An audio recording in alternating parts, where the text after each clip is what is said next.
aí, sejam bem-vindos ao Multigames. Essa é uma produção da Multirio, nesta missão de 10 episódios para contar para vocês um pouquinho mais sobre esse mundo dos games e esportes eletrônicos. Para você que é um fã desta área e também para você que é um curioso e quer saber um pouquinho mais. E eu tenho certeza que hoje o tema é comum para você e vai te interessar. A gente vai falar hoje sobre games e educação. Será que eles se relacionam? Dá para chegar os games dentro da sala de aula para crianças e adolescentes e até mesmo na faculdade? Porque você sabe, né? Os jogos estão presentes na história humana desde os tempos mais longínquos, né? É claro que na era das cavernas não tinha lá um computador para que as pessoas pudessem jogar, mas é óbvio que os jogos analógicos e as brincadeiras estão presentes com a gente desde os tempos mais antigos. E desde a década de 40, o historiador Johan Huizinga propôs o termo Homo Ludens, que é um homem que joga, né? Porque muito mais do que simplesmente aprender e saber, é o ato de brincar que nos faz verdadeiramente humanos. E em 2024, a Secretaria de Educação da Prefeitura Municipal do Rio de Janeiro está lançando a primeira eletiva de jogos eletrônicos nas escolas de tempo integral aqui do Rio de Janeiro. A eletiva se chama Jogos Eletrônicos, a aprendizagem baseada em games. E hoje eu estou com um super time aqui para a gente discutir mais sobre esses temas e também falar um pouquinho sobre essa eletiva e de como ela vai funcionar dentro da rede municipal de ensino. Eu estou aqui, então, com um super time e vou apresentar para vocês agora. Eu estou aqui com a Lin Alves. Ela é professora e também pesquisadora da Universidade Federal da Bahia. Professora Lin, muito bom ter você aqui. Obrigado, viu? Eu que agradeço, é um prazer estar aqui. A minha relação com o Multirio já tem alguns anos. É um prazer Ma- sempre estar presente na atividade de vocês. Obrigado pelo convite. Eu que agradeço. E a gente vai falar muito sobre isso também. Quero saber também a tua relação com a Multirio também, o lugar que nos recebe aqui também. Felipe Gonçalves, ele é professor de Geografia também da Rede Municipal de Ensino aqui do Rio de Janeiro e já tem aí uma larga experiência de jogos dentro da sala de aula, com um processo bastante inovador, quando isso nem estava sendo dito de forma mais ampla desse jeito, né? Bem-vindo. Muito obrigado pelo convite, espero poder contribuir aí com a discussão e com as minhas experiências também. E também estou aqui com o Marcelo Sena, ele que é o mentor intelectual disso que nós estamos falando aqui, é também um dos idealizadores da eletiva de jogos eletrônicos aqui para a Rede Municipal de Ensino. Marcelo, bem-vindo e muito obrigado aqui pela participação, Eu viu? que agradeço o convite e poder explicar um pouco mais sobre essa eletiva para todo mundo. Maravilha. E olha, deixar aqui alguns recados para você. Você acompanha o Multigames, claro, na programação da Multirio e também na sua rede social favorita. A gente está presente em todas as redes sociais, com trechos e também com o programa completo. Aliás, se nessa rede social tem uma caixa de comentários, deixa aqui o que você está achando do nosso podcast e também sugira temas e perguntas aqui que a gente vai rodar aqui com os nossos especialistas sempre que possível.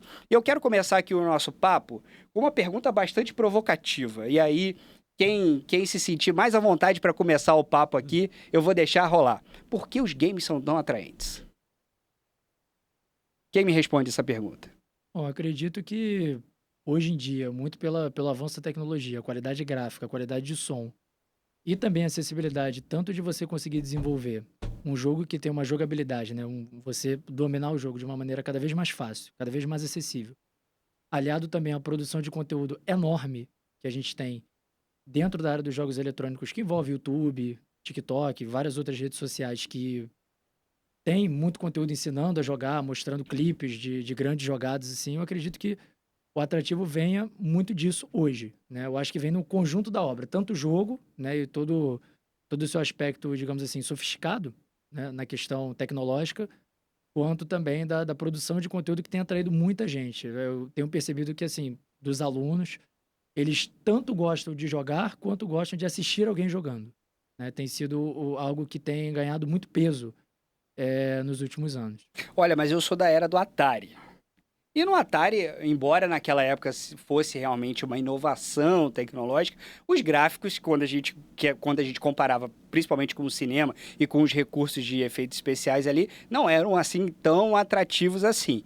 E, como eu falei no início da nossa discussão, os historiadores já vêm falando sobre isso desde a década de 50, até mesmo antes disso, relacionando seres humanos com um ato de jogar.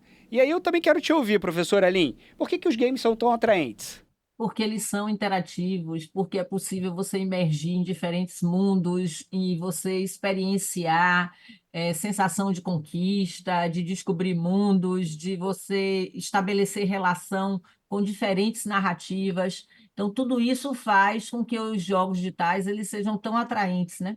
Além disso, essa possibilidade de você estar conectado com outras pessoas para jogar e juntos construir trilhas diferenciadas de aprendizado para exercitar suas funções executivas de planejamento, de antecipação, de negociação, de memória, de atenção concentrada e de tomada de decisão, né? Tudo isso torna os jogos extremamente atrativos. Essa claro que tem sempre o revés, né?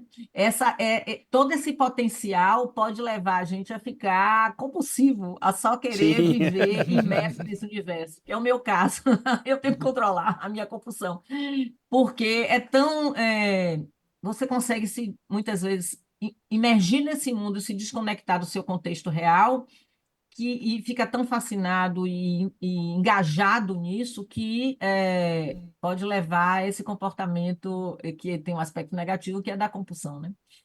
Tá de acordo, Marcelo, com as primeiras Cara, impressões? a professora Lin Alves e o Felipe falaram tudo que é possível falar, né? E a professora falou justamente dessa coisa importante assim, que a gente acaba se engajando às vezes até demais, né? Sim. E às vezes o que leva a gente a engajar são coisas diferentes para cada pessoa. Às vezes a pessoa acha o jogo bonito, que gráfico bonito, ele quer ver aquela paisagem ali no jogo. O outro, ele pega a jogabilidade, poxa, essa jogabilidade aqui me entretém, é muito boa. E às vezes a pessoa joga um jogo que não é nem, digamos assim, tão bom, mas ele tem uma história tão envolvente que a pessoa acha que aquilo ali é um filme. Poxa, esse jogo não é tão legal, mas a história é tão bacana. Eu quero ver como é que vai terminar essa narrativa. Né? São vários ângulos diferentes que você pode chegar e ser atraído pelo jogo. O Felipe comentou também essa questão da produção de conteúdo, é até engraçado, né? A gente que é mais velho, o atrativo do game é a gente estar ali jogando. Hoje em dia, não necessariamente tem um jogador. A criança vai lá no YouTube, ela vê o quê? Ah, tem um produtor de conteúdo Minecraft. Ela não joga nada, mas ela vê o cara lá jogando o tempo Tem inteiro, um ela se diverte. storytelling ali. Exatamente. Isso.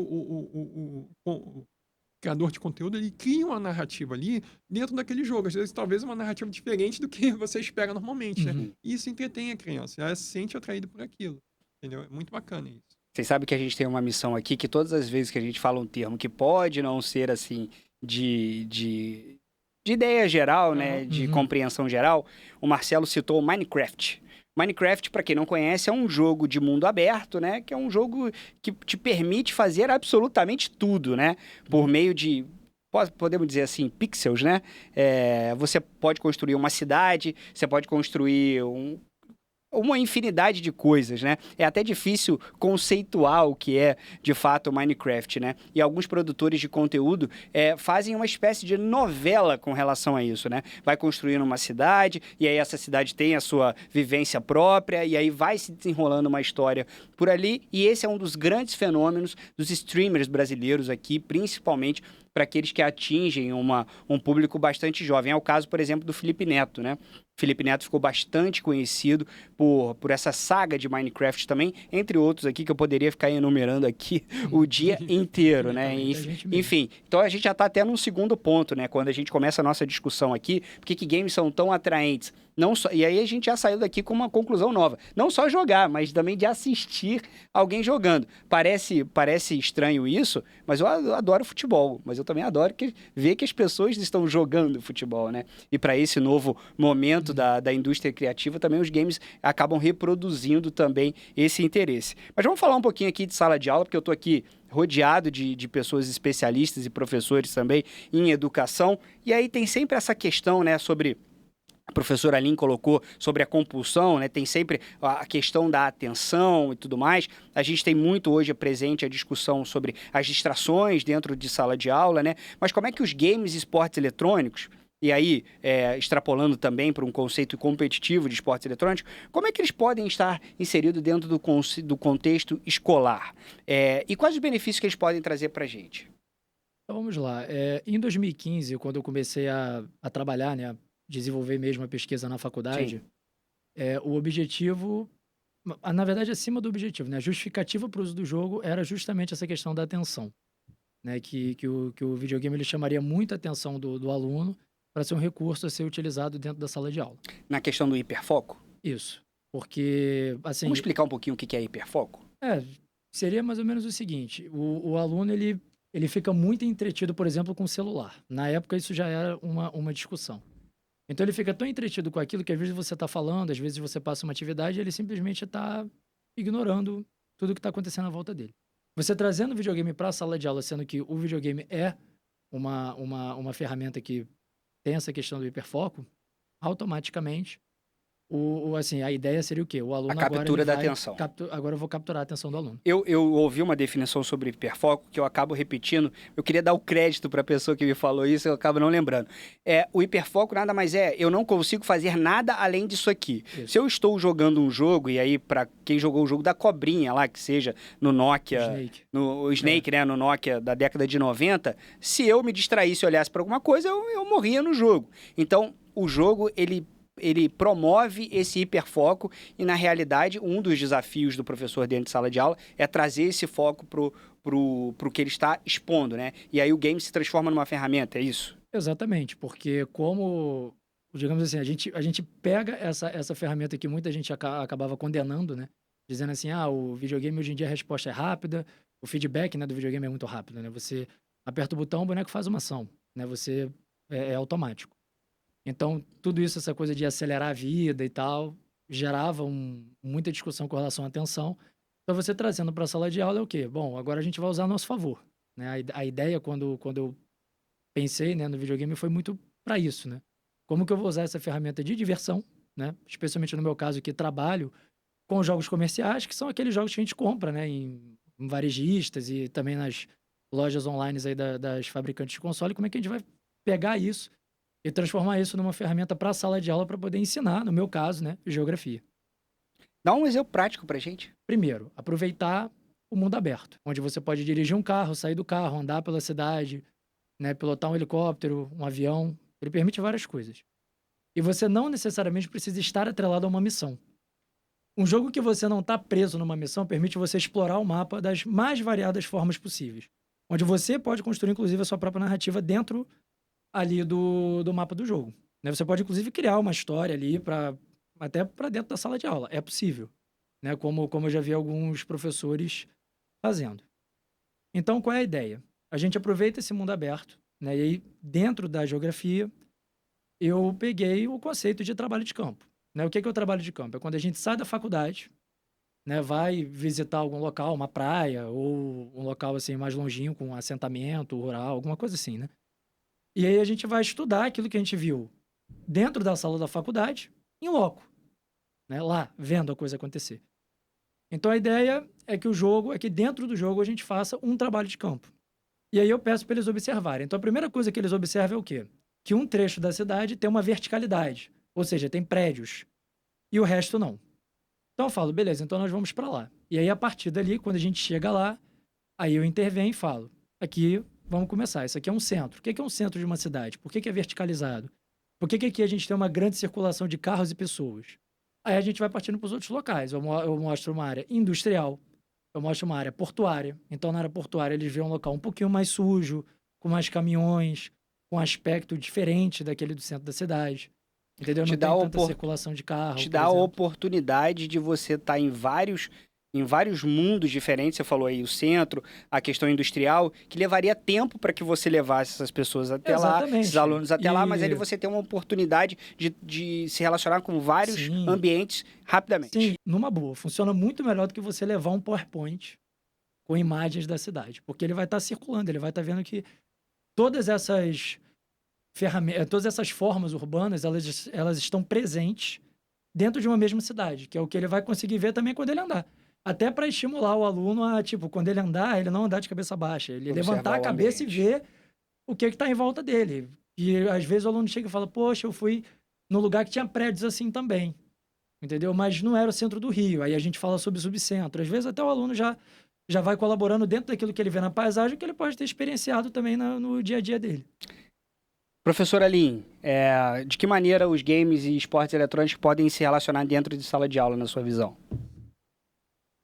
Bem, Eu acho que não necessariamente os games, você precisa criar dentro da sala de aula espaço de interação, né? De uma lan house. Até porque as nossas escolas públicas e também as privadas, elas não têm infraestrutura adequada para você criar esse espaço de interação. Além de que o tempo para interagir com determinados jogos pode comprometer, digamos assim, o tempo pedagógico, né? Você precisa de muitas horas em determinados jogos para imergir, atribuir sentido, compreender a lógica. E a gente pode trabalhar com jogos de outra forma. Como assim? Né? Eu acho que em várias disciplinas, como história, por exemplo, o professor pode estar trazendo um tema e fomentar a discussão para ver se os alunos conseguem pensar em algum jogo que traga aquela temática. E a partir daí ele abre uma discussão para os jogadores de como é que essa narrativa desse jogo se assemelha ao que está sendo discutido na sala de aula, né? Quais as relações que podem ser estabelecidas, quais os anacronismos existentes. E aí o professor nessa área, ele tem a expertise da área dele, né, da especialidade para fazer as intervenções e para aprender com os alunos também. Dentro dessa lógica, o aluno já tem esse know-how de jogador, né? A maioria deles, né, já interagem, então ele vai trazer isso para a sala de aula e vai se sentir valorizado na medida em que aquela atividade que é lúdica, que é prazerosa, que é tão questionada, especialmente pelos pais e professores e a própria mídia, está sendo valorizada, aquela expertise, aquele letramento que ele tem naquele ambiente está sendo valorizado naquele momento na escola, né?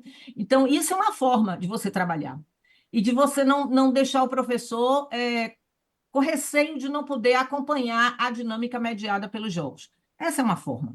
Uma outra forma é você realmente, se você tem essa infraestrutura, que você pode criar um espaço para interagir com o jogo.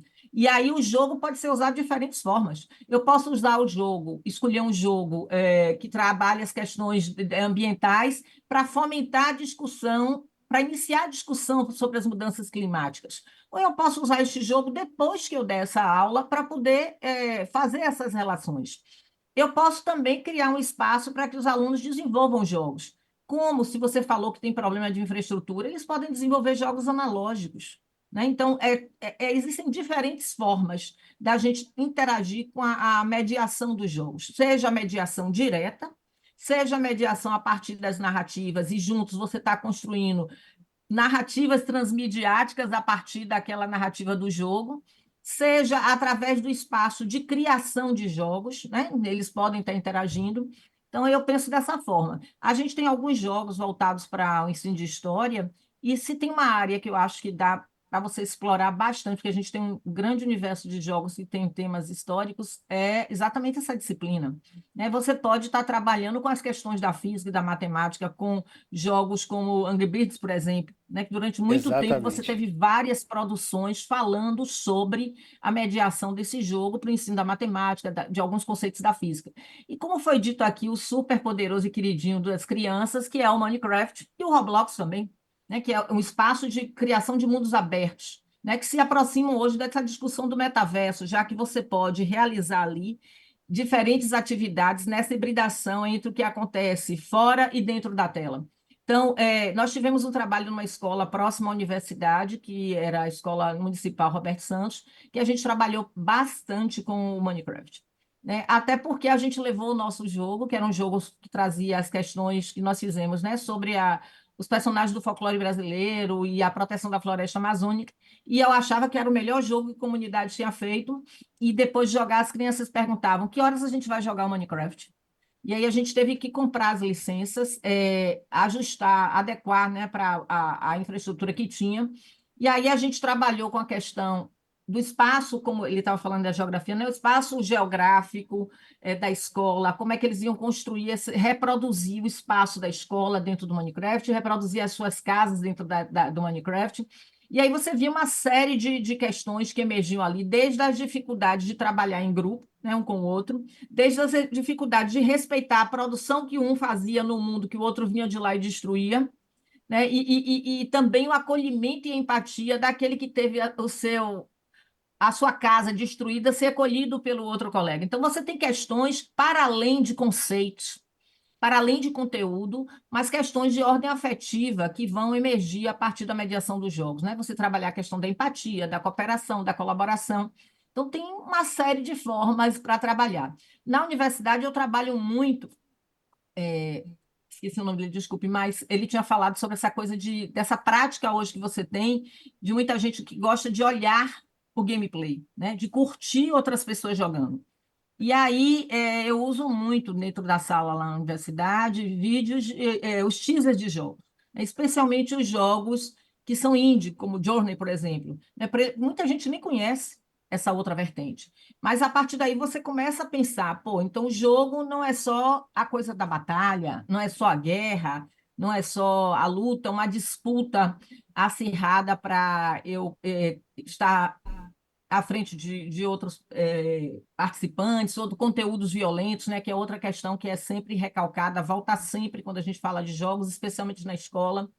Então, com esses outros tipos de jogos, né, esses indie games, você tem aí outros elementos que estão mais ligados à subjetividade do sujeito que podem ser explorados. Então, assim, existem diferentes trilhas que podem ser construídas para que a gente traga a presença dos jogos para os espaços escolares, para os espaços de sala de aula, sem necessariamente exigir que você tenha uma infraestrutura robusta para possibilitar a interação efetiva com o jogo, né? Mas valorizar esse background que os alunos têm como jogador e como isso dialoga com a sala de aula, porque eles não conseguem ver. Mas na medida que eu valorizo esse discurso que ele tem, essas práticas que ele tem, e aponto possibilidades de aprendizagem aí, né? Ele talvez construa um olhar diferenciado. Olha, eu já vi aqui conceitos de geografia, e aí eu vou explodir para conceitos pedagógicos, né? Que podem ser relacionados às mais variadas disciplinas, né? Os games são muito falados também como um letramento digital e também primeiro contato com uma segunda língua, né? Visto que vários jogos não têm tradução para o português. A professora Lin já falou aqui sobre efetivamente formação de um cidadão, né? Empatia, solidariedade, trabalho em equipe e tudo mais, quando ela disse do Minecraft. Marcelo, já abraçamos aí, acho que já está mais do que justificado, mas você adicionaria mais algum ponto nessa discussão? Olha, exatamente isso, mas a professora Lin tocou num ponto importante, que muitas vezes a gente não percebe, que é essa questão do equipamento, né? Nem sempre as escolas elas vão ter o equipamento ideal. Sim. Eu não sei, por exemplo, no caso do Felipe, que ele já trabalha com videogame, eu imagino que ele leve o equipamento dele para trabalhar com os eu trabalho alunos, sempre com o meu equipamento né? pessoal. E isso é algo que é muito comum, né? Outros professores da rede que eu conheci também levavam equipamento pessoal, essa coisa toda, né? Aqui no caso a gente tem os JETs que estão sendo inaugurados, eles já têm os computadores bons, então o professor ele não precisa levar o equipamento, se for o caso, né? Porque o que acontece? Eu estou falando dentro do caso da eletiva, né? A eletiva nossa foi pensada no jogo eletrônico. A professora Lin falou muito bem da questão do jogo desplugado, né? De você trabalhar um board game, essa coisa toda, né? Mas às vezes, assim, dentro do conceito que a gente pensou, no caso para a eletiva, essa parte de desplugado a gente focou muito na questão do desenvolvimento, do imaginar o jogo. Porque a gente sabe que, beleza, a escola não vai ter estrutura, nem sempre. Ou o professor talvez não tenha um videogame, ou talvez ele tenha ele tenha um computador em casa e é difícil que levar um gabinete, um monitor, essa coisa toda, que ele não consegue levar isso para o trabalho, né? Então, poxa, ele gosta do tema. Como é que eu vou trabalhar isso? Então, por que não imaginar como jogar? Se ele não sabe, por exemplo, imaginar o jogo, por que não imagina, sei lá, uma história do Minecraft? Se você viu o influenciador lá jogando, que história você faria pro seu personagem? Essa coisa toda. O universo dos jogos, assim, é tão fantástico, né? Que a gente consegue usar ele mesmo quando a gente não tem acesso completamente ao Quando ele não está equipamento. disponível efetivamente, né? Lá na Charles, inclusive, eu cheguei a comentar anteriormente, a gente fez um filme de Halloween de 15 minutinhos. Charles é a escola que você... Charles é a escola que eu trabalho, Charles Anderson. Sim. Que fica lá na Fazenda Botafogo. Então, nós fizemos um filme de Halloween. O filme de Halloween é todo baseado no jogo Resident Evil. Os personagens, a ideia dos zumbis. Então, os alunos, eles participaram e gostaram muito também, porque eles tinham já o conhecimento do universo e a gente produziu uma história própria, né? Obviamente, seguindo as limitações, né? Porque jogos de zumbis costumam ser jogos muito violentos, então a gente buscou alternativas, né? Usou lanterna, sensibilidade à luz para poder ter ali fazer momento... adaptação, Isso, né? fez adaptação para ter o momento da ação e eles gostaram bastante, foi uma produção. assim, audiovisual, né? Mais voltado aí para a parte cinematográfica, mas que teve como base fundamental, inclusive, das câmeras, da porta abrindo, que é uma coisa muito característica dos Resident Evil antigos, né? Tudo baseado em videogame. E eles tiveram essa familiaridade. O Marcelo estava falando sobre os JETs, cabe aqui uma explicaçãozinha breve, né? São os ginásios educacionais tecnológicos aqui no Rio, que utilizam a metodologia da Steam, né? Marcelo, me corrija se eu estiver errado, no processo de aprendizagem, e como ela é uma escola tecnológica, ela dispõe de uma estrutura tecnológica um pouco superior àquelas... Exatamente. Todas elas têm notebook já, uns notebooks bons, né? E dentro desse contexto de jogo, né? O professor ele consegue utilizar isso como um equipamento, né? Para justamente, eu fui em alguns JET que ele já usava o notebook para isso. O professor Sim. instalava alguns joguinhos simples lá e trabalhava com os alunos. Ou seja, você já tem uma estrutura de como trabalhar esse tema lá, né? Ou seja, até mesmo com desenvolvimento, se o professor assim tiver um conhecimento, se sentir confortável, essa coisa toda. E vamos falar sobre a eletiva. Ô, Marcelo, Diga, posso fazer uma professora. pergunta? Claro, por Claro. favor, à vontade. Porque vocês trabalham na rede municipal. Eu queria entender Sim. um pouco essa infraestrutura tecnológica. Dá para jogar jogos como, por exemplo, GTA ou como Assassin's Creed? Ou só tipo Chromebook que não joga nada? Qual é a infraestrutura? A Então, conexão? Existe conexão de internet?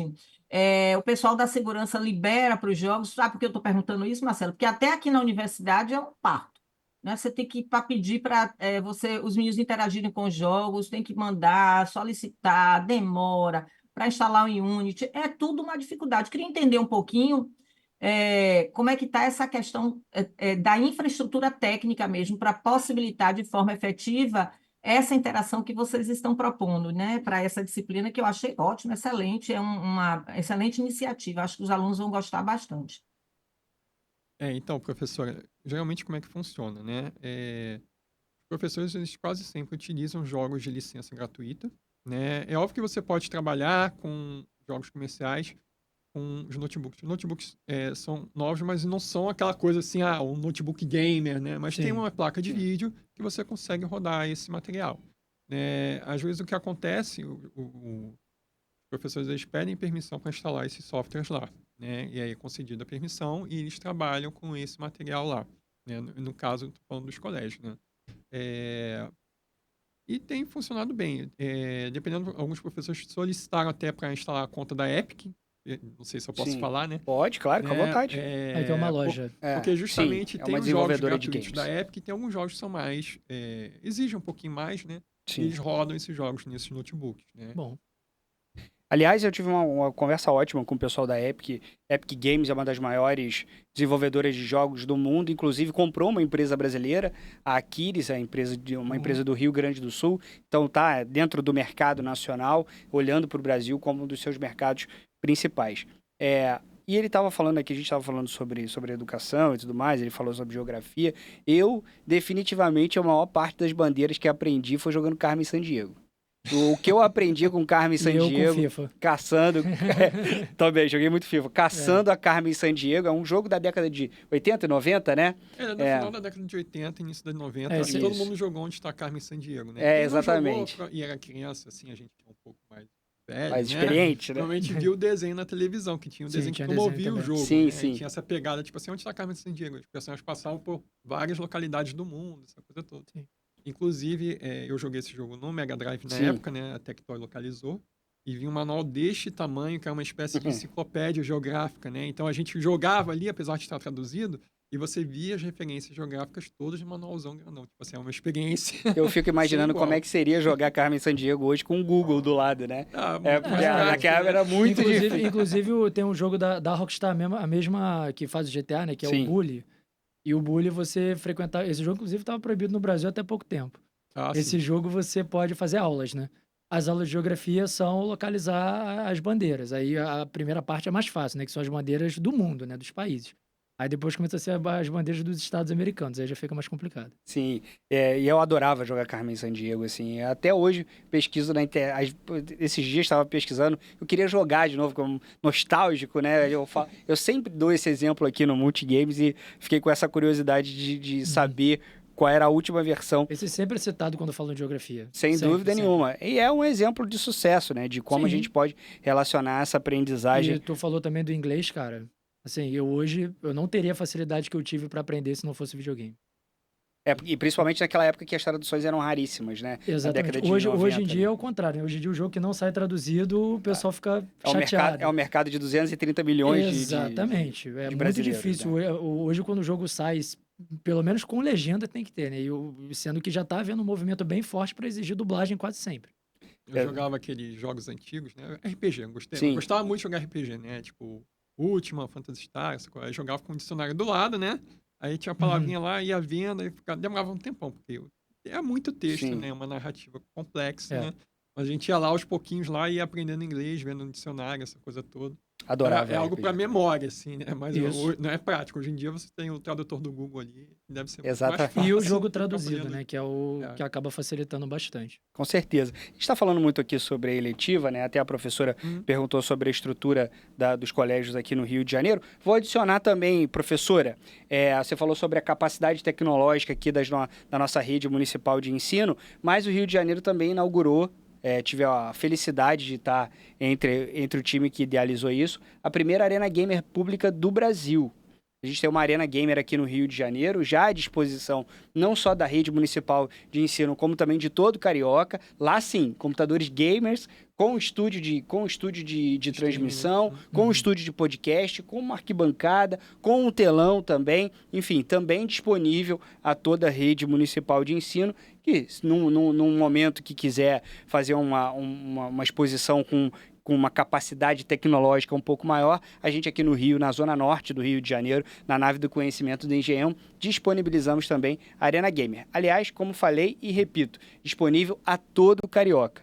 A partir do nave do conhecimento.rio, você pode ir lá, inclusive, fazer o seu agendamento lá, quiser levar o seu time, quiser ir lá conhecer, quiser também realizar uma competição, tudo isso é possível também na nossa Arena Gamer, que acaba de alguma maneira se relacionando com o que a gente está falando aqui. Mas vamos falar um pouquinho da eletiva, Marcelo, que é o seguinte, a partir de agora de 2024, eu falei no nosso início do programa, a gente tem os jogos eletrônicos, a aprendizagem baseada em games. Será uma eletiva, eu quero que você explique um pouquinho melhor de como isso funciona na prática, né? Para o aluno que tá assistindo a gente e também para os professores. Como é que vai funcionar essa eletiva? Bom, como é que funciona, né? Todos os professores de escola integral, eles têm que dar uma eletiva, né? E aí ele tem essa opção de escolher várias eletivas, inclusive essa. E essa eletiva está disponível a partir desse ano, né? O professor ele pode acessar o site do Reeduca, né? E ele escolhe lá, do 6º ao 9º ano, quando você clicar dentro do material Reeduca, vai ter lá, eletivas. E tem várias eletivas, e uma dessas eletivas é a eletiva de jogos, né? E como é que funciona essa eletiva? A eletiva são basicamente diretrizes, né? Tipo assim, de como o professor ele pode trabalhar o jogo eletrônico, né? Ou ele pode escolher, eu quero trabalhar com esportes, porque eu gosto muito de esportes e tal, é o que acontece. Ele pode chegar ou tentar preparar o time dele para fazer um timezinho de um jogo qualquer, que seja da escolha dele. A gente não limita o professor em nenhum jogo. O que a gente pede unicamente que veja a classificação indicativa. Claro. Né? Aquilo, não adianta eu pegar uma turma do 6º ano e trabalhar um jogo que tem uma indicação de, sei lá, de 16. Não tem cabimento. A recomendação nossa é sempre seguir a classificação indicativa da idade, né? Você pode trabalhar esportes, aí, poxa, e aí, como é que eu trabalho esportes? Eu quero montar um time aqui e ver como é que eles trabalham em conjunto, trabalhar o trabalho em equipe, né? Essa coisa toda, a coordenação entre eles. Aí, vamos supor que o pessoal, não, mas eu não quero essa pegada. Eu quero trabalhar a questão do mundo do esporte. Aí ele pode botar a equipe para cobrir os campeonatos, ou então trabalhar como caster, pegar o tipo gameplay e botar a galera pra ficar narrando. Caster é o que a gente chama chama de narrador. dentro dos games de esporte. Exatamente. Tem infinitas possibilidades. A gente também dá a opção, exatamente como o Felipe faz, de chegar e trabalhar o jogo como uma ferramenta. Eu vou trabalhar habilidades do currículo carioca, né? E aí, como a professora nem falou, eu vou dar uma exposição antes ou vou utilizar esse jogo depois para mostrar o que eu expus. Assim, isso não interessa. Interessa que ele seja uma forma de você ajudar o aluno a entender esse conteúdo e que aumente o engajamento dele, né? E essa é uma parada, assim, muito que é um foco que a gente tem muito dentro da Engajamento. narrativa. Exatamente, a questão do engajamento, que eu acho que é o mais difícil, né? Às vezes o aluno ele pode não sentir engajamento e tal, e tipo assim, eu não gosto dessa A disciplina. epidemia da É distração. isso que a gente já trabalhou, discutiu aqui anteriormente, né? E a gente tem alguns exemplos de habilidades lá, português, geografia, matemática, história, né? Ciências, que o professor pode trabalhar. Só que essas habilidades são apenas exemplos, né? É óbvio que você, enquanto professor, você tem um conhecimento da sua disciplina.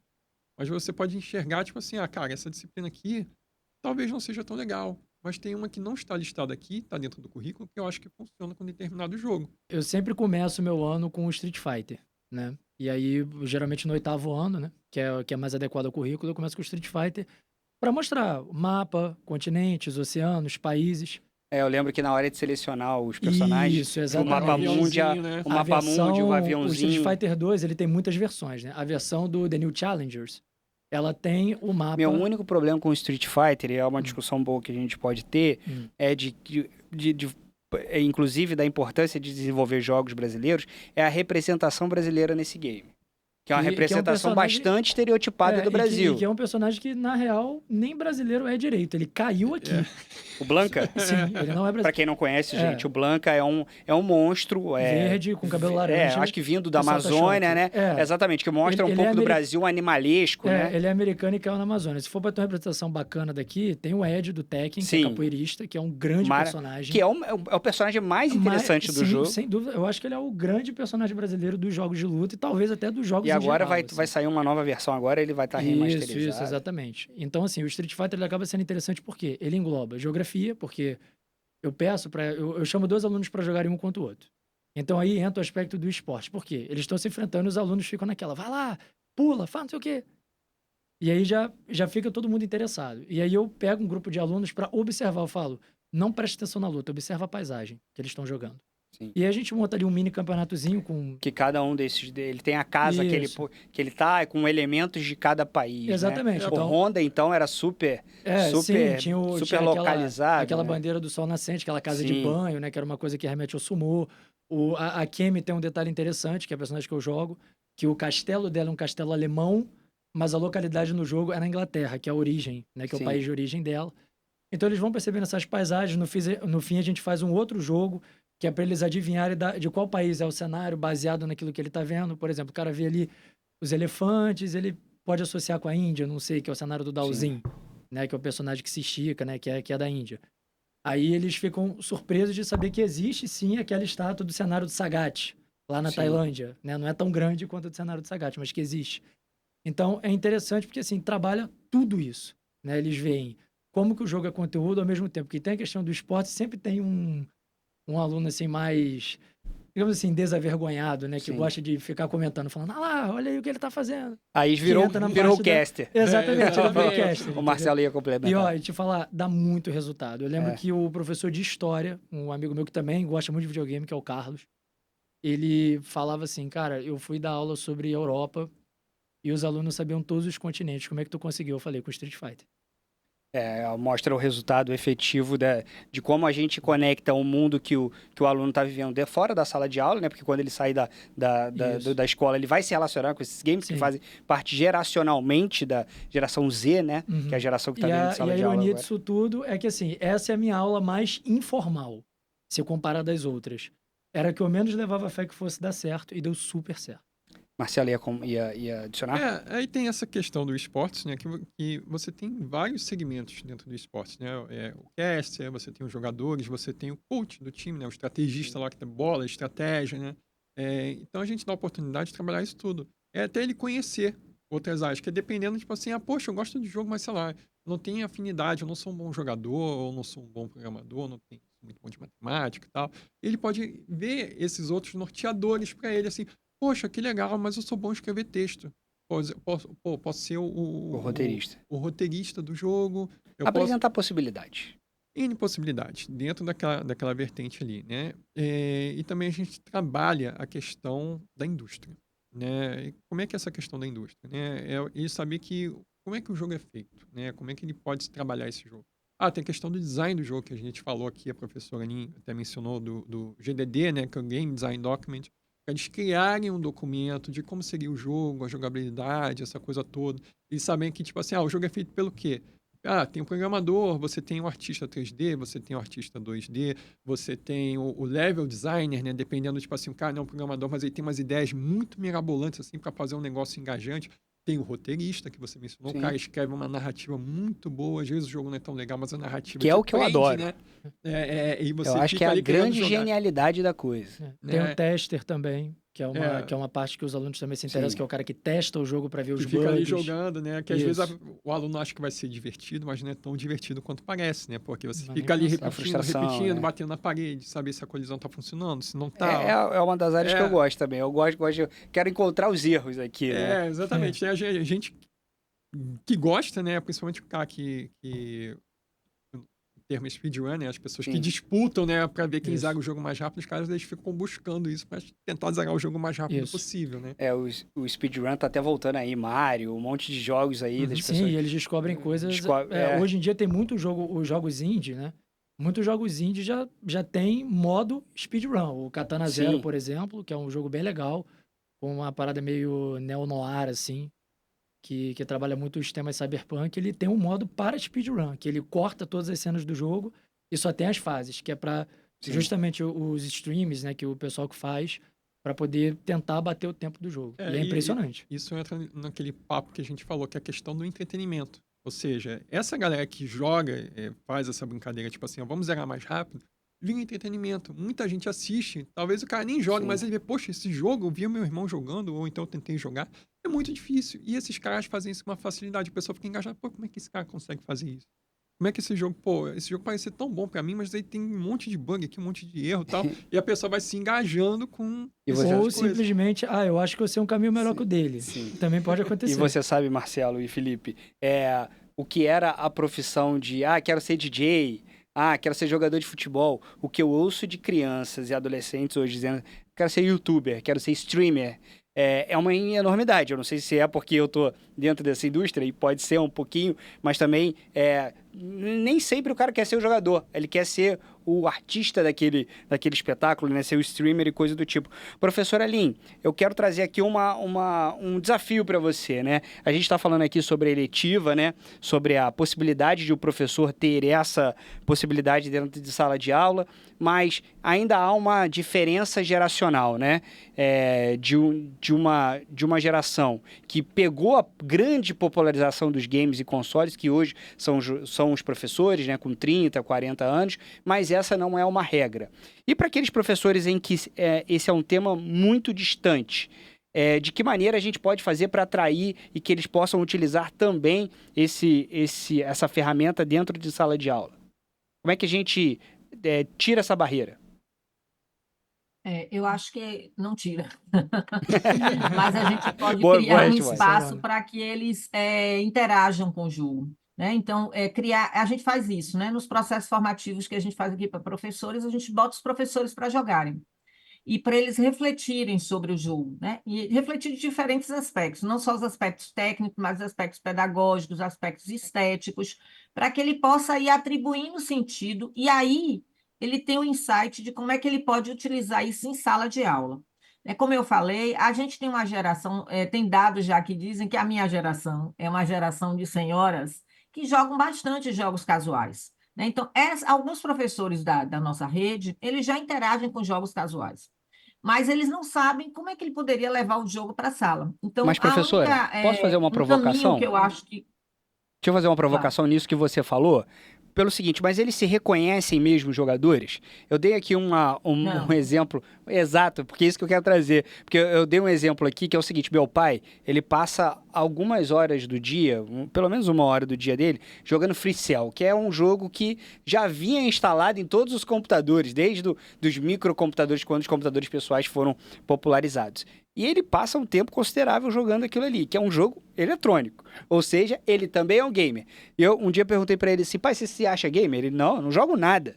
Não, ele não percebeu dentro da realidade dele que ele se relaciona com algum jogo. E também não há um Super pouquinho comum. dessa dificuldade de perceber que se eu tô jogando Mas Candy os Crush ali jogadores indo pra hardcore não casa, reconhecem, os jogadores hardcores não reconhecem esse perfil de seu pai, o perfil de algumas professoras que sim, jogam jogos casuais como jogadores. Então, por mas isso eles são. também não se reconhecem, entendeu? Sim, Eu acho também que eles são, mas eles não são reconhecidos, nem pela comunidade gamer, nem por eles mesmos. Por quê? Porque o nível de desafio que eles enfrentam com os jogos que eles gostam de interagir não se compara aos AAAs, por exemplo. Então, sim, uma forma mesmo que eu penso é essa, de você criar esse espaço de interação. E a outra forma, eu já disse antes, que é o professor abrir espaço para que o aluno conte um pouco da sua história, da sua expertise, para ele aprender com o aluno. Eu vou contar um exemplo que eu adoro contar esse exemplo, tá? Eu tinha orientando que ele era professor de literatura. Um belo dia, ele estava dando aula sobre mitologia grega. E aí ele começou para a turma de 13 12 anos, né? Começou a falar, tal, tal. Daqui a pouco um aluno levanta a mão. Professor, isso tem no Good of War.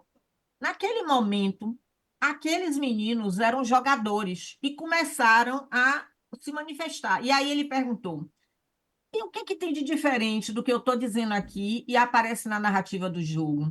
E aí eles foram criando uma discussão para identificar os anacronismos e discutir o tema. Qual o lance legal? Esse meu aluno, ele era jogador, é pesquisador da área de jogos.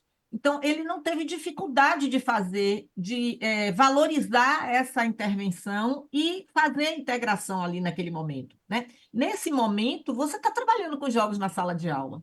É porque eu acho que a gente não tem que fechar a caixinha achando que só está trabalhando se botar o menino para jogar, né? Então, eu acho que isso que tem que ser feito, mas o professor não sabe, o professor vai dizer, mas eu não jogo. Eu normalmente digo assim, o que é que vocês têm que fazer? Hoje você tem gameplay de todos os jogos, vai para o YouTube, vai procurar na internet informações sobre os jogos, o jogo que você quer levar para a sala de aula, e que o aluno joga, e que você traz para o aluno estar discutindo, você aprender com o seu aluno. Então, eu acho que nesse momento é super rico essa relação de que o professor ele não é aquela pessoa que tem expertise em jogo, ele não é jogador, mas ele está aberto a ouvir e pensar junto com os alunos essa mediação, né? E aprender com eles. Alguns anos atrás, muitos anos atrás, a gente faz aqui um evento que chama SEGEC, né? E está no 15º. Muitos anos atrás, uma menina, uma professora, ela fazia o mestrado na área de computação, ou era o doutorado, não lembro, e ela foi dar aula na Estácio. Pegou uma turma de alunos do curso de computação. E aí disse que ela entrava na aula, ninguém prestava atenção nela. Blá, blá, blá. Quando ela foi observar, eles estavam todos jogando em rede Counter-Strike. Ela falou, pô, o que é que eu vou fazer? Aí o Normal. que é que ela disse para ele? Gente, eu quero aprender a jogar esse jogo. E aí ela usou aquele espaço da sala de aula, aquela interação com os meninos, para ela trabalhar os conteúdos, acho que era uma disciplina sobre redes, inclusive, para trabalhar esse conteúdo. Então, é isso que o professor tem que fazer, ele tem que sair desse lugar. Mas é fácil? Não é fácil, porque a gente ainda tem muito forte essa coisa de que eu tenho que saber, né? Eu sou o professor, eu tenho que dar conta. Como é que eu vou me arvorar a fazer uma coisa que eu não conheço? Vai me fragilizar. Mas não é isso. Eles têm uma expertise que nós não temos, inclusive nas redes sociais, né? Mas eles talvez não saibam usar adequadamente, né? Porque tem o problema do letramento do dado. A gente falou de literacia, mas tem literacia de várias coisas, inclusive do dado, né? Da proteção desses dados. Então, cabe ao professor fazer essa discussão, mas a partir da experiência e imersão que esses meninos têm, meninos, adolescentes, estou falando menino, mas tem os povo da universidade também, né?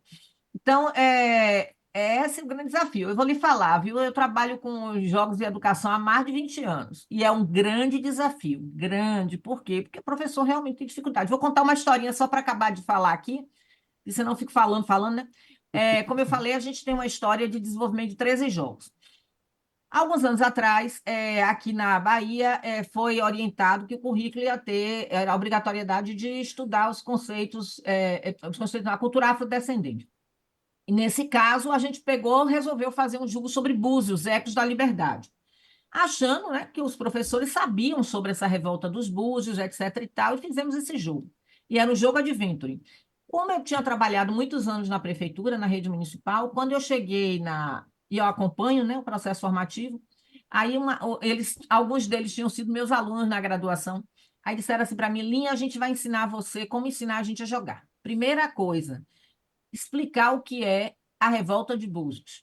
Como se joga um jogo Adventure. Em síntese, esse é o único jogo que a gente fez que tem um FAQ para professor. O aluno não precisa do FAQ, mas o professor precisava para entender o que era, né? Como resolver Sim. as missões. Então, são essas coisas que a gente tem que estar criando esse diálogo e criando essas interações para que o professor vá construindo um sentido. Mas que esse é um processo demorado, né? É um processo de imersão numa Sem, nova cultura. sem dúvida. E é uma eletiva também que vai ficar ao longo dos anos também. Os alunos que hoje são jogadores se tornarão professores no futuro, né? Exato, E esse processo vai ficando cada vez mais azeitado ao longo do tempo. Marcelo, o que a gente pretende nesse momento com a chegada dessa disciplina? No primeiro momento, apresentar esse universo para esses alunos, colocar, e é muito importante que a gente diga isso, né? Que a gente falou muito sobre a epidemia da distração e tudo mais, os games, como já citamos aqui no Multigames algumas vezes são colocados como vilão, mas é importante dizer que eles estão, para tranquilizar os pais e também a quem nos assiste, é que isso tudo está sendo feito dentro de um ambiente controlado e com uma proposição pedagógica. Não é o simples fato de vamos colocá-los para jogar ou vamos apresentar uma disciplina com jogos eletrônicos, né? Exatamente. O foco não é esse. Vou botar aqui a criança aqui, vou deixar jogando e eu fico de boa aqui tomando meu café. Tipo assim, a intenção não é essa, né? Que o professor faça isso. A intenção é que ele utilize isso com uma intenção pedagógica, né? E pode ser qualquer professor. Vamos supor, por exemplo, um professor de educação física. Ele dá aula de educação física dele. Super polêmico também, Não, né? sim. Não, mas que eu acho ótimo que a gente toque porque os esportes, né, são esportes ou não são. Então, quando a gente consegue integrar o professor de educação física com games, é maravilhoso. Então, só para dar um exemplo, né? O professor de educação física, ele dá aula normalmente lá, ele gosta de jogo também. Aí ele resolve, poxa, eu tenho que dar uma eletiva, vou dar eletiva de jogos, por exemplo. Tá dando eletiva de jogos. Aí o que ele pensa? Poxa, eu tenho alunos aqui que não gostam da educação física. Né? Eu boto para fazer, mas eles fazem com uma vontade, né? A parada deles, mas talvez eles gostem de uma outra coisa. Será que eu consigo engajar esses alunos e quero trabalhar na educação física com jogos? Ele trabalha muito o que na educação física? Não só a parte física, né? Tipo assim, muscular, né? Ele vai trabalhar o quê? Trabalho em equipe, porque são jogos coletivos, né? Empatia, essa coisa toda. Ele trabalha isso o quê? Com o jogo. Dependendo daquilo que ele não consegue alcançar naqueles alunos, no momento da aula de educação física, ele consegue na letiva. Né? Uma espécie de exemplo. Né? Ou então o próprio o professor de geografia, né? Tipo assim, que às vezes tem dificuldade de alcançar o aluno, e ele conseguiu fazendo com jogos, né? Tipo assim, poxa, não estou tendo atenção aqui do pessoal. Aí quando entrou o jogo, eles começaram a ver, porque tem todo aquele estímulo, né? Tipo, do jogo, da imagem, dele estar vivenciando aquela experiência, né? Tipo, poxa, isso aqui é legal. Aí começa a fazer a referencial que ele vê no jogo ao que ele vê no dia a dia, né? E ele vai absorvendo esse conhecimento de uma forma muito mais natural, né? E aí o interesse é esse, né? A gente quer usar o jogo como uma ferramenta pedagógica. O professor, ele tem ali essa ferramenta que não é muito diferente de um livro, né? Você chega lá, usa o livro e utiliza, tipo assim, O livro é uma ferramenta para o objetivo pedagógico. Pedagógico, para você ensinar uma disciplina. O jogo, ele funciona a mesma coisa, só que ele é o quê? Ele é interativo, ele é visual, ele vai chamar a atenção da criança, que às vezes... E se relaciona com o mundo dela, né? Exatamente, ainda mais hoje em dia que tá o tempo inteiro a criança ali com o celular, né? Às vezes ela já joga ali no celular o tempo inteiro. E tem uma questão interessante que você falou a respeito da negatividade. Eu sempre escuto a pergunta que é o seguinte: mas e o aluno que não gosta? Aí eu sempre respondi da seguinte forma: bom, o aluno que não gosta, ele pode não gostar de várias coisas, entendeu? Da mesma forma que, por exemplo, nas aulas de literatura, quando eu era aluno, eu queria saber sobre X-Men, eu queria saber sobre super-herói, não sobre literatura brasileira, mas tinha sua importância, eu tive que ler, tive que conhecer, e é isso aí, entendeu? Não vai ser sempre divertido, Não vai né? ser sempre divertido, faz parte do processo. Tanto que até me questionaram no mestrado o que eu ia fazer, que talvez se não fosse um cenário mais ideal, uma disciplina eletiva, ou um cenário de iniciação científica, onde nós tivéssemos um grupo separado. Mas assim, a minha proposta era sempre para a sala de aula. entendeu? E a outra negatividade que diz respeito à questão do... A gente falou aí, né, da censura, da questão da atenção. Assim, da mesma forma, a gente pode pegar aí... A gente não vai massacrar o cinema, né, que é uma indústria com grandes produções, porque a gente vai pegar 5 filmes de terror slasher e dizer que aquilo ali é uma violência sem sentido e que os filmes são horríveis e ensinam coisas ruins, né? Enfim, e eu quero deixar aqui uma última pergunta aqui para vocês. Uma provocação, né? Para que a gente possa finalizar aqui a nossa discussão. Eu acho que foi tão rica, né? Que a gente passou aqui por um monte de temas, né? Como se relaciona dentro de sala de aula, como a gente pode formar cidadãos com relação com o uso de games. E aqui me deixaram aqui uma pergunta interessante. E essa aqui é tão profunda que eu vou precisar até ler. Os games também são uma forma, e eu quero começar isso com a professora Lin, que eu sei que tem muita experiência nessa questão. Os games são também uma forma de aprender sobre uma cultura. Os games também são uma forma de aprender sobre cultura digital, ter leitura mais crítica da informação, do compartilhamento, da responsabilidade, processo ético. Como é que os games auxiliam nessa questão, professora? Eu acho que os games são potenciais para aprender várias coisas, né? E você tem há alguns anos já um grupo, uma organização chamada Games for Change, que desenvolve jogos exatamente dentro dessa perspectiva, né, para pensar questões éticas, questões étnicas, questões sociais, políticas, que são relevantes e importantes para a gente compreender o contexto no qual a gente está inserido, né? E os games também tem um ponto que eu acho que é importante, né? Um outro ponto importante para que os games podem ajudar a gente a pensar está relacionado com a discussão da ordem do dia, que tem a ver com a questão da proteção e segurança de dados de todos nós, mas especialmente Perfeito. estamos falando aqui, né, de crianças e adolescentes. Então, há 2 anos atrás, eu li uma pesquisa muito interessante de um mestrado de uma pessoa de Bruxelas, e ela analisou, inclusive o Roblox, né?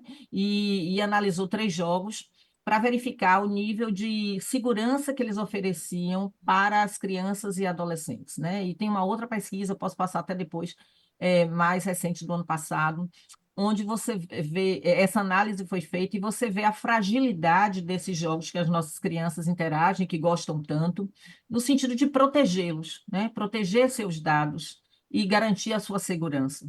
E essas pesquisas têm muita relação com a questão da importância da mediação parental, mas também vamos para a mediação do professor, né? Já que está criando esse espaço dentro da sala de aula para vocês discutirem, essa questão da dataficação é um ponto importante para estar pensando na hora que eu baixo um jogo, que eu compro um jogo, os dados que eu estou disponibilizando ali, na hora que eu saio daquele ambiente do jogo e vou para o Discord para discutir com aquelas pessoas que eu conheci ali, mas que eu não sei realmente quem elas são, né? Então, são questões importantes para a gente estar pensando. Então, tudo isso tem a ver com o contexto que a gente está vivendo, né? Com o momento social, político que a gente está vivendo, né, na sociedade como um todo, não só no Brasil, de tensões por conta do avanço da tecnologia, desse processo de plataformização, das inteligências artificiais generativas, né? Então, tudo isso pode ser discutido a partir da mediação dos jogos. Só para você ter ideia, um grupo na Dinamarca criou um jogo para crianças e adolescentes, para a escola, e nesse jogo o foco é exatamente o processo da proteção de dados.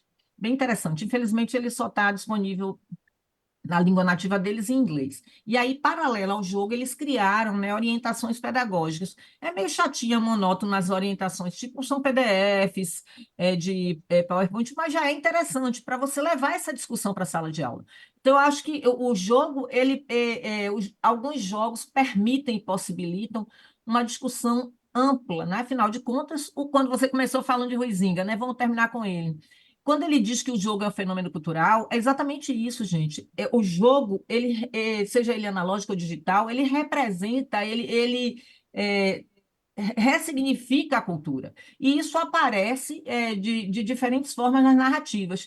Quando vocês estavam falando aí do Mortal Kombat, né? E quando aí eu fico pensando, né, dessa exploração da valorização da cultura e da diversidade cultural na narrativa dos jogos, né? Como é que o personagem era representado, descaracterizando Sim. o Brasil, o brasileiro, né? E isso se repete em vários jogos, mas em contramão, você tem jogos que são desenvolvidos pela nossa indústria que valorizam a nossa cultura. Então, você tem o Dandara, você tem o Árida, né? Você tem uma série de jogos que trazem as questões que estão relacionadas com a nossa cultura, da valorização da nossa cultura. Isso tem que ir para a sala de aula. É isso. Sim, e Não você sei se eu tocou respondi num. o que você queria, mas Não, é isso que eu claro, super penso. respondido. E eu acho que extrapolou até a questão, porque a gente está falando sobre desenvolvimento de jogos e a gente discute muito aqui no Multigames aqui como é importante fomentar a indústria nacional de desenvolvimento de jogos, né? É para que a gente fuja dessa estereotipação mesmo, né? Os americanos, quando vão produzir os seus jogos, os mocinhos são sempre americanos, né? O Street Fighter é um mocinho americano. E japonês, né? Oi? O UK. Exatamente. E o japonês também. Mas quando a gente. E óbvio, também não tem ali a expressão da brasilidade, que vai ser traduzida só em jogos brasileiros, né? Então, formar um público que talvez vai trabalhar nessa indústria lá na frente também pode contribuir até para o soft power brasileiro também. Marcelo, vou te repetir a pergunta para você também. Será que os games também são uma forma também de letramento sobre a cultura digital? E ter uma visão mais crítica, inclusive, da sociedade? Cara, não tem nem o que questionar, A gente já fez uma leitura crítica aqui agora, né? porque a professora Lin falou justamente do Games for Change, né? Que é justamente a principal organização que trabalha com os chamados serious games, né? Que são jogos voltados para um fim educativo específico. Né? Você tem desde de jogos para ensinar, sei lá, eleições, né? Tem jogos para você ensinar alfabetização. São jogos que são feitos assim... Um cunho educativo. Cunho educativo. A principal função dele é educar. Né? E são jogos quase sempre assim mais indies, né? E essa fundação ajuda a fomentar esses desenvolvedores, né? É uma parada assim muito, muito bacana, né? Que a gente chama do mercado, né? De edutainment, né? Que é entretenimento com educação, né? E aquilo, né? O jogo é uma ferramenta assim tão poderosa pra gente, cara, que ou a gente pode usar o jogo específico, né, para educação, criado para esse objetivo, né? Quando a gente pensa em um jogo educativo, por exemplo, eu lembro de um jogo muito antigo chamado Carrinho Put Put, que é um jogo feito para crianças na época, lá, tipo, década de 90, ensinava cores, né, tamanhos, essa coisa toda. Né? O professor Aninha até comentou também essa questão da proteção de dados, né, que é muito importante. A gente aqui na Multirio fez recentemente. Não chega a ser um jogo digital, mas a gente tem dentro do site da Multirio, tem no portal, tem uma espécie de jogo que é como se fosse um livro-jogo. Você tem as opções ali que você escolhe, que é justamente para ensinar as crianças como proteger os seus dados, essa coisa toda, né? Enfim, eu acho que não tem muito o que falar, a professora Lin já trabalhou todo o aspecto educativo, né, que os jogos podem ter. Eu acho que é isso, né? O jogo é, acima de tudo, uma ferramenta que a gente pode usar de forma didática, né? E não é só entretenimento, né? Você consegue misturar os dois, a educação e entretenimento. Isso eu acho que é fundamental. Sem demonizar o entretenimento também, porque ele é super importante também. É cultura, mas, né? Exatamente. A cultura é fundamental. O que você adicionaria? Digital, né? Exatamente. O que eu adicionaria é o seguinte, uma forma de entender mais crítica, eu vou de novo voltar no tema da violência, vou citar um exemplo. Tem um jogo de guerra chamado Spec Ops: The Line, que é da 7ª geração do Xbox 360 e do PlayStation 3. E ele foi um jogo que chamou muita atenção, por quê? Porque geralmente os jogos de guerra, eles vão para aquela linha dos filmes de ação, né? Fazem grandes set pieces, né? Cenas enormes com prédios caindo, bombardeios e tal. O Spec Ops: The Line, ele resolveu seguir uma linha diferente. Ele mostra o horror da guerra, né? Ele é um jogo que tem um combate, né, armado e tal, tem dubladores famosos, inclusive no jogo. Nolan North faz o protagonista, ele é o dublador do Deadpool nos jogos, né? Só para ter uma ideia aí do trabalho dele. E esse jogo, ele mostra o quanto que a guerra é uma coisa, assim, ruim, né? A questão dos traumas, os ferimentos, como que os soldados lidam com a guerra.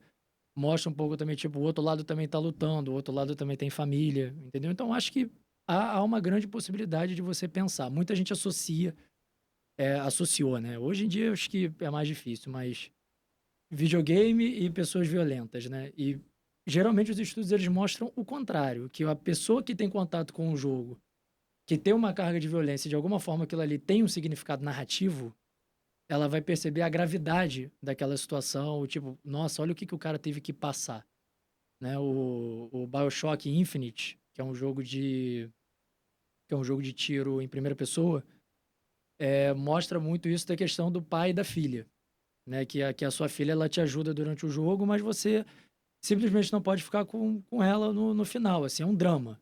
E esses dramas, eles mexem um pouco com a imaginação moral do jogador, entendeu? Que pensa muito, né? Eu não gosto muito desse jogo, eu nem queria citar ele aqui, porque eu realmente ele não me agrada muito, mas o Last of Us, quantas pessoas falaram que queriam ser pai depois de jogar Last of Us? O primeiro, né? Eu acho um jogo fantástico. Eu já sou Maravilhoso, de outra né? linha. É. Eu já não gosto muito, não. Eu Então, queria tem- só falar uma coisinha. Diga, Ele professor. está falando de guerra e desse jogo aí. Esse eu não conheço, mas eu queria falar do Valiant Hearts, que eu amo, né? E os meninos não gostam, porque é um jogo muito narrativo, né? Muito Ele é mais textual. Mas é quebra-cabeça, né? O interessante Valiant Hearts. você pensar a questão da guerra ali, né? Das perdas, daquele que fica, que vai para a guerra e daqueles que ficam, da história, da dificuldade que você estar distante dos seus entes queridos, da batalha em si. Então, é outra perspectiva, né? Não é só a destruição, mas as questões subjetivas que tensionam as pessoas que estão na guerra, né? Sejam enquanto aqueles que estão na ativa lá no front e aqueles que estão nas cidades sobressaltados a qualquer momento do que virá. Vou até O- dar Então, é um uma adendo. riqueza muito grande, Fala, fala. sinceramente, gente. Pesquisador da área de games é apaixonado, né? Porque ele abre uma coisinha aqui, ele descobre que tem um mundo para ele Sim. explorar. E Dentro cada pontinho desse você se apaixona e você quer, né? Claro, cada um de nós vai buscar o que tem mais afinidade, seja o desenvolvimento, seja a narrativa, seja o design, seja as questões pedagógicas, mas é uma riqueza muito grande, né? Então, eu acredito que sim, pode contribuir de forma bem efetiva para a aprendizagem. dentro desse tema, né, que vocês trouxeram justamente a questão da guerra, pelo ângulo, né, tipo assim, guerra é algo extremamente ruim, né? O professor citou Valiant Hearts, tem um outro jogo também que é indie, né, que se não me engano é This War of Mine, que é justamente um jogo de narrativa voltado pro lado do civil, né? A pessoa que ela tá no campo de batalha e tentando sobreviver ao horror da guerra, né? É uma história bem intimista, assim, é bem pesado, né?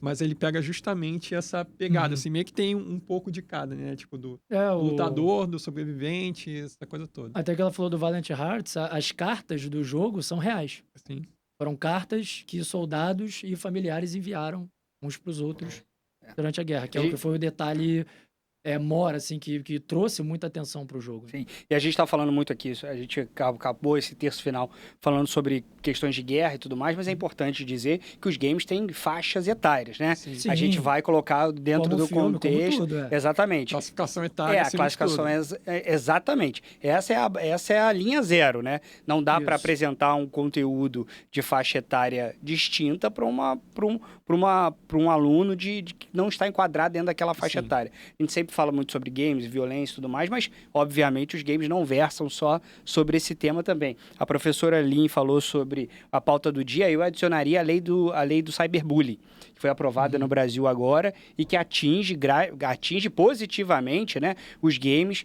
A lei, ela criminaliza o bullying digital, né, e a gente tem relatos de que os jogos têm ali a questão do chat ali, que as pessoas podem ali, de alguma maneira, ofender umas às outras, e agora a gente traz também para o game também, primeiro, não dizer que isso não é uma terra sem lei, e outra, também é um contexto também, como é de socialização, a gente repete também os problemas que a gente vive enquanto sociedade dentro de um microcosmo que são os games também. Então, tá tudo dentro da pauta do dia, tudo também pode ser discutido também, como a professora Lin falou no início do programa também, os games como uma forma de socialização, de empatia, de solidariedade. Olha, gente, Marcelo, Felipe, professora Lin, quero agradecer demais a presença aqui de vocês. Foi um prazer aqui falar com vocês e também da gente tirar um pouquinho mais sobre os games e também colocar ele dentro de sala de aula e como o Rio de Janeiro está fazendo agora também, dentro de uma eletiva a partir de 2024 na rede de ensino integral. Para você que tem mais,